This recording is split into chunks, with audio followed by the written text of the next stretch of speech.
Good morning. Thank you for joining our podcast here this morning. This is Bob Gilligan of the Catholic Conference of Illinois. And as we do from time to time, we bring some interesting subjects to you for your attention and your education, your awareness, and also for your advocacy. We're asking you not only to listen to this podcast, but actually to act and get involved in the political process. Today, we're fortunate enough to be talking to a medical doctor who also happens to be an Illinois state representative. And we're going to talk about a topic that's been in the news recently, very recently, as the United Kingdom recently passed legislation that would allow for an individual to take their own lives. It's referred to as assisted suicide. We've talked about this issue before on various topics, but now we're going to take a little bit of a twist on kind of the ramifications to somebody who is a practicing doctor. Many medical personnel, doctors, nurses, and others are very concerned about this legislation. It's going to impact on their career and how they interact with patients. So right now, we're going to be joined by Representative William Hauter. He is a state representative he represents in the Catholic world, the Peoria Diocese. Representative, where is your district specifically? It's the 87th state representative district. So it's Tazewell County, which is Morton, Illinois, across the river from Peoria. As most people would note that. And then it's all of Logan County, which is Lincoln, Illinois, and it goes over to the east, it goes over to Clinton, Illinois. This is a very Chicago-centric crowd, so we also have a little bit of a lesson in geography here today. Thanks for taking some time today. As we can see from your physical appearance, you are now a bona fide medical doctor. We can prove that. You got your scrubs on. You're actually at the hospital right now. This is, I believe, you've just been elected to your second term, correct? Yes, that's correct. Second term. And so let's talk a little bit about now your role, as you have sort of you have many roles in your life. I know you also do some work with pregnancy care centers and things like that, so you got a lot going on. But tell us a little bit about the issue we're talking about here today. So there's legislation, so our audience knows. It's Senate Bill 3499. It's a Senate bill, and interestingly enough, it has not been heard in the House, in the chamber in which you serve. Interestingly enough, today is December 3rd. We will be returning to Springfield for what they call the lame duck session, which is a session where it looks about from January 2nd through January 8th, which is the members that were elected back 2 years ago. It's going to happen before the new members take their office on January 9th. And we really don't know the agenda and what's going to be discussed, et cetera. But we're very concerned about this legislation, as I said at the outset. We have England, the United Kingdom just passed it, and it's been discussed in many other states. And it's been talked about a lot, like amongst us, the lobbyists and the lawmakers, and there's been some stories in the media, but there's not been one public hearing to date. And we're a little concerned that this bill could pass the Senate in a very short period of time, a matter of days, although no hearing's been scheduled to date, and it may not happen. And then you could be facing it in your chamber. And our concern is that this whole thing could be done in a matter of 6 days, and the public could be sitting here saying, like, what just the heck just happened? Tell us a little bit about, your concerns about that.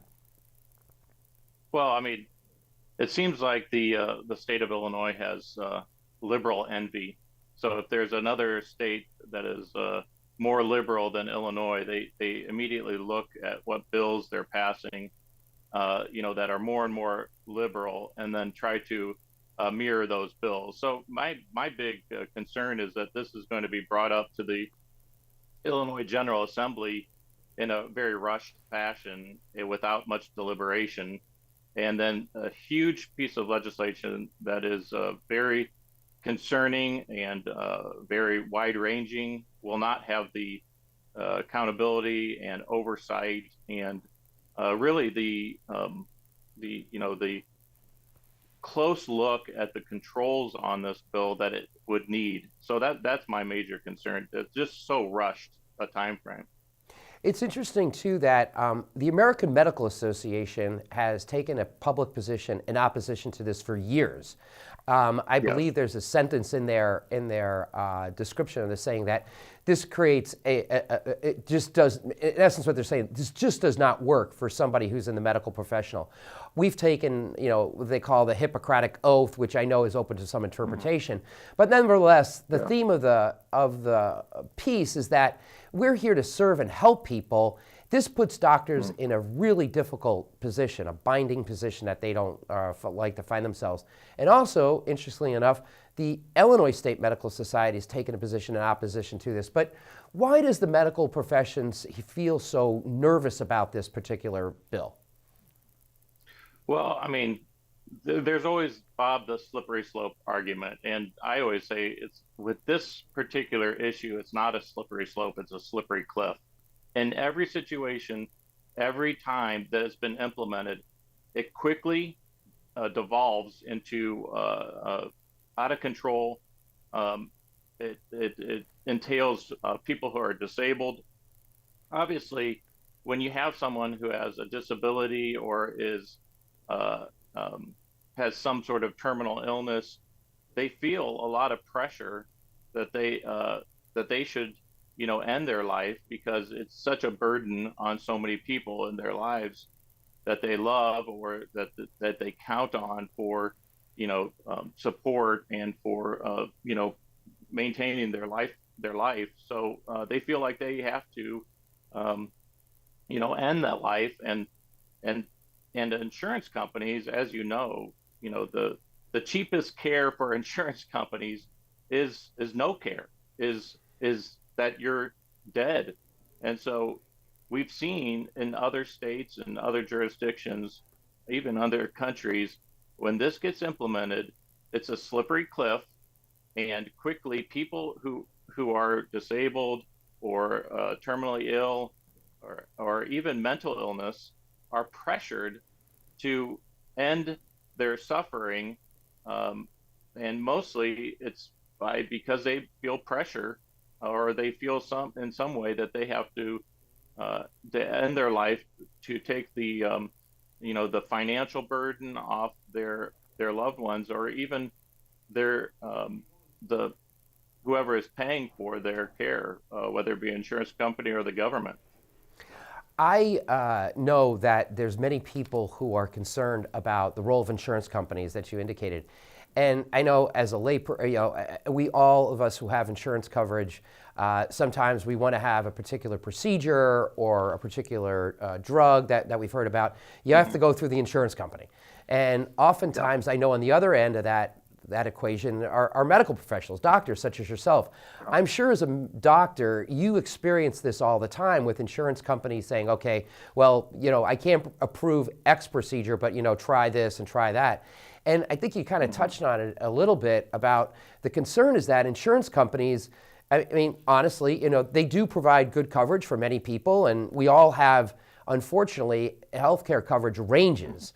I happen to have very good insurance coverage, but another person may not have such good insurance coverage. And people who are on public health insurance, they have probably even less coverage of what they need to live out their lives. And I think you talked about this a little already, but maybe I want to touch on it. Like it's a problem that insurance companies, they're profit motivated. Yep. That's the way our insurance system runs here, our healthcare system runs. And when you have a system that's characterized by a profit incentive, as I think you were touching on before, is, well, the profit is in not to care with somebody as opposed to treatment. And here, the recommendation could be death. Yeah. You're so right. And I don't think people realize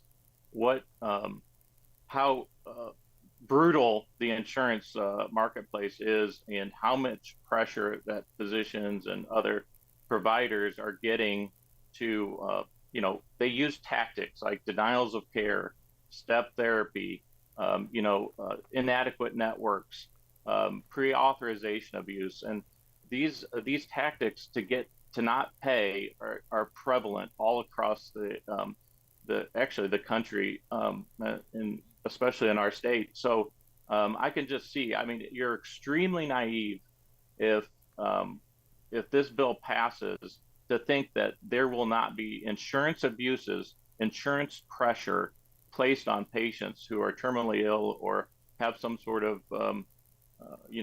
disability, that the best solution for them will be to end their life. One of the things that we wrote about in the bishops put out a one-page sort of synopsis of this issue and asking it to be distributed in various parishes, and it's called A Better Way Forward. In essence, what we're Mm-hmm. saying to the laity and anybody that will listen is that assisted suicide, we understand. I mean, compassionately, which actually Mm-hmm. means to suffer with. Yeah. There is a certain, we don't want to see people in pain or suffering at the end of their life. Nobody wants to see that. So the people who are coming forward with this proposal, they have a very emotionally strong, powerful Mm-hmm. argument that if they're Mm-hmm. diagnosed with a terminal disease with less than 6 months to live, Yeah. although as we both recognize, those safeguards are probably going to wear away over time. But nevertheless, we Yeah. understand the need not to suffer at the end of life. Can you talk a little bit Mm-hmm. about, or are you familiar with palliative care and how that's an option Oh, for yeah. people? And why aren't we putting our resources in making palliative care more accessible and more bountiful for everybody? It seems like that's the solution to the problem that the proponents are coming forth with. Yeah, and you're completely accurate. I mean, this bill is just leapfrogging all the progress that we have made in palliative care and hospice care. I mean, some of this is well, this bill is called I think it's called, they use the term medical aid in dying, Yeah. and it's we have that right now, Bob. We have medical aid in dying, and physicians have and other providers have recognized this for a long time, and we've grown increasingly sophisticated in how we address terminal illness and end of life care, and it's been through the specialties of hospice care and hospice medicine and palliative care, and there's specialties growing all across the medical spectrum on addressing this issue. And even I'm an anesthesiologist. There's many anesthesiologists that are pain control specialists and address acute pain, chronic pain, and they're part of this the solution to this problem as well. So it's not like medicine hasn't addressed this. We are addressing this all the time, and this is saying, oh, it's we the only solution to this is you have to commit suicide, and that's the only way you're going to have a dignified, pain-free death, and it's totally ignoring all the progress we've made in medicine. We have a plan for medical aid in dying, so this bill is actually purely physician-assisted suicide. It's thanks for saying that, because I actually took the time and I looked up the definition of the word medicine, and it basically means to cure an ailment or a disease. It means to cure, not to. Yeah. And so when you use the terms Yeah. medical aid in dying, that's oh geez, now I'm doing it to myself. I can't think of the word. It is a inherent contradiction. How's that? There's a word for that in English, and I can't think of it. But anyway, Conflating or whatever. Yeah, it's yeah. confusing. It's That's and, so that, true. and they do this all the time with various things. They change the definition of words to fit what they're trying to do, and I have to say they're masterful at it. But as we both recognize, that is the thrust of all evil or lies, and that's exactly what this is based upon. And unfortunately, is there any reason that you can think of as to why individuals, is palliative care just not well known, or is there bad palliative care out there, or is it something that's kind of growing as we're moving along here? It's relatively new, I know that. So maybe people are just fearful of things that have happened in the past. I guess I can't quite understand why more people are not open to the option of palliative care and they insist on dying. Well, I mean, I think that some of it they don't have access to it, and that gets back to your point about making this more accessible instead of going with this controversial solution. What they think as a solution is actually putting more resources into palliative care so it's more accessible to people, putting more resources into hospice, letting people know it's available and what they can do for you and help you die with dignity, die with your pain controlled, and so this probably needs to be something that's more well known and also more accessible, instead of just ignoring all the progress we made and going straight to physician-assisted suicide. We're going to try to do a little bit of a podcast, maybe just like an excerpt with a palliative care doc, just to kind of get that out a little bit more. But it's and perhaps you could assist with that. But yeah, it is a challenge that it doesn't seem like that message is seeping in, and that too many of your colleagues on the Senate side are buying that emotional argument that they just need to alleviate suffering for these poor individuals coming forth. It's really an interesting situation we're in right now. I don't know if you're aware of this, but assisted suicide has not been enacted in any state in 3 years. There's been various legislatures that have passed it. I think Delaware just did over the summer. The governor vetoed it. And then it happened in another state as well. I can't recall which state, but it has been enacted in 3 years. And gosh, I'd hate to see Illinois be the state now that breaks that logjam in a lame duck session on 6 days and sends this to the governor, who I'm sure will sign it. I know the governor's already come out and signed it. Just before we go, kind of one final question. I think I started by saying this bill has been introduced in the Senate. There's no House bill. But are you hearing anything on the House side with your colleagues or anything? It doesn't seem like there's much talk about it, at least as of right now. And so we're still trying to find out more because most of the action's been in the Senate. But is there any been discussions in the House with your colleagues, or has it just been in the Senate? I think it's just been in the Senate. We've heard rumors, and this is how things go. We're just like hearing things, and we know there is a bill in the Senate, but actual discussions in the House, zero. And that's concerning because, again, to have such a huge, impactful bill pass in lame duck with very little discussion or debate, I think is just a terrible way to pass legislation. But Illinois is well known for their terrible ways that they pass, really important legislation in lame duck. And I do want to say, Bob, before we go, I just want to make sure that people know that not only the AMA, and you mentioned the AMA is opposed to this, but the Illinois State Medical Society is opposed to it as well. But we see that there is a constant trend in all of our societies to have a more liberal or left-leaning approach to these big issues concerning life. And it's a constant struggle because physicians take an oath, as you mentioned, and also they have very strict ethical guidelines. And physicians have been known in the past to fight for life, to respect the dignity of life. And now we see Illinois is one of the most liberal or left-leaning state as far as abortion regulations. And I think that this is just another symptom of the disrespect for life in general that we have in Illinois, and the continued trend in the medical community to not follow their oath and their sacred oath and guidelines that they've followed for centuries, to respect, to fight for life, to see the value and the dignity of every life, whether it be the innocent unborn or the suffering, terminally ill, or the disabled, to respect, to fight for life and not fight for death. So it is a constant struggle in medicine. It's in our society, but we have to continue to persevere to fight for life. Dr. Hauter, thanks so much for taking some time to join us this morning. We'll continue this conversation. Hopefully we don't have an experience in lame duck session, and we're going to, like I said, we're going to be doing our homework over the next week or so to talk with leadership and see what their intent is on this.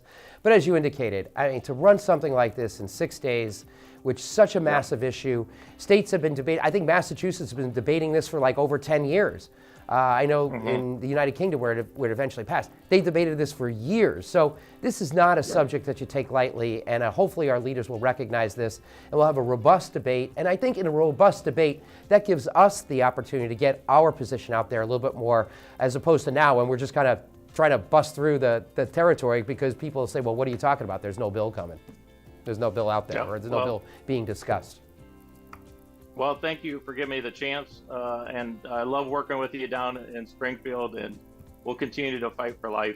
Sounds great. And we have many other issues we could have talked about today, but we'll stick to this one today. Representative Hauter, thanks so much. Have a Merry Christmas, and we'll be talking soon. This is Bob Gilligan of the Catholic Conference. Thank you for listening to this podcast. We're going to be doing another podcast coming up pretty soon, so be sure to watch out for those. And once again, thank you for listening and being engaged in the issue of assisted suicide.